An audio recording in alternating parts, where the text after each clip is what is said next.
ಏನಾದರೂ ಉಪಮುಖ್ಯಮಂತ್ರಿ ಮಾಡೋ ಸಂದರ್ಭ ಏನಾದರೂ ಇದ್ದರೆ ಉಪಮುಖ್ಯಮಂತ್ರಿ ಮಾಡಿ ಕಾನೂನು ಮೂಲಕ ಕಾಂಗ್ರೆಸ್ ಪಕ್ಷದ ಹೈಕಮಾಂಡ್ಗೆ ಮತ್ತು ಮಾನ್ಯ ಮುಖ್ಯಮಂತ್ರಿಗಳಾದ ಡಿ ಕೆ ಶಿವಕುಮಾರ್ ಅವರಿಗೆ ಒತ್ತಾಯ ಮಾಡುವ ಸಲುವಾಗಿ ಪತ್ರಿಕಾಗೋಷ್ಠಿ ಮುಖಾಂತರ ತಿಳಿಸಲು ಇಷ್ಟಪಡ್ತೀನಿ.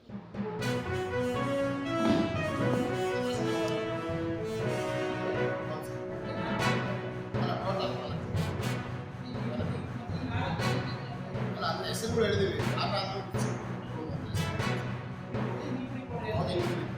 ಉಪಮುಖ್ಯಮಂತ್ರಿ ಮಾಡೋ ಸಂದರ್ಭ ಅಂತಂದ್ರೆ ಉಪಮುಖ್ಯಮಂತ್ರಿ ಮಾಡಿಲ್ಲ ಅದೇ ಇಂತಿತ್ತ ಯಾರಿಗೆ ಪರ್ಟಿಕ್ಯುಲರ್ ಆಗಿ ಹೇಳ್ಬಿಡ್ರಿ, ಯಾರ್ಯಾರಿಗೆ ಏನೇನು ಕೊಡ್ಬೇಕು ಅಂತ ಹೇಳ್ಬಿಡ್ರಿ.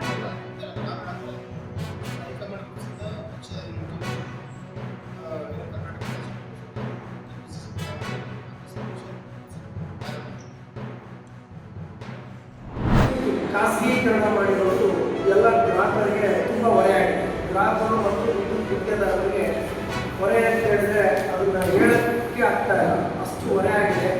ಸೊ ಈ ಹೊರೆನ ತಪ್ಪಿಸಲು ಖಾಸಗೀಕರಣವನ್ನು ಅವರು ಮಾಡಬಾರದು ಅನ್ನೋ ಉದ್ದೇಶಕ್ಕೆ ನಾವೊಂದು ಮನವಿ ಪತ್ರವನ್ನು ಕೊಡ್ತಾ ಇದ್ದೀವಿ. ನಮ್ಮ SC/ST ವಿದ್ಯುತ್ ಗುತ್ತಿಗೆದಾರರ ಸಂಘ ರಾಜ್ಯ ಸಮಿತಿಯವರು ಎಲ್ಲ ಸೇರಿ ನಾವು ಮನವಿಯನ್ನು ಕೊಡ್ತಾ ಇದ್ವಿ. ರಾಜ್ಯದ ಮುಖ್ಯಮಂತ್ರಿಗಳಿಗೆ ಕೊಟ್ಟು ನಾವು ಇದನ್ನು ಮನವರಿಕೆ ಅವರಿಗೆ ಮನವೊಲಿಸಬೇಕು ಅಂತ ಹೇಳಿ ಮಾಡ್ತಾ ಇದ್ದೀವಿ. ಹಾಗೆ ರಾಜ್ಯದ ಎಲ್ಲ ಗ್ರಾಹಕರಿಗೂ ಕೂಡ ಮತ್ತು ಏನು ನಮ್ಮ ಗ್ರಾಹಕರು ಕೂಡ ಮನೆಗಳನ್ನ ಕಟ್ಟಿರ್ತಾರೆ, ಇಷ್ಟು ದಿವಸ 30-40 1,200 ಅಡಿ ಮಾತ್ರ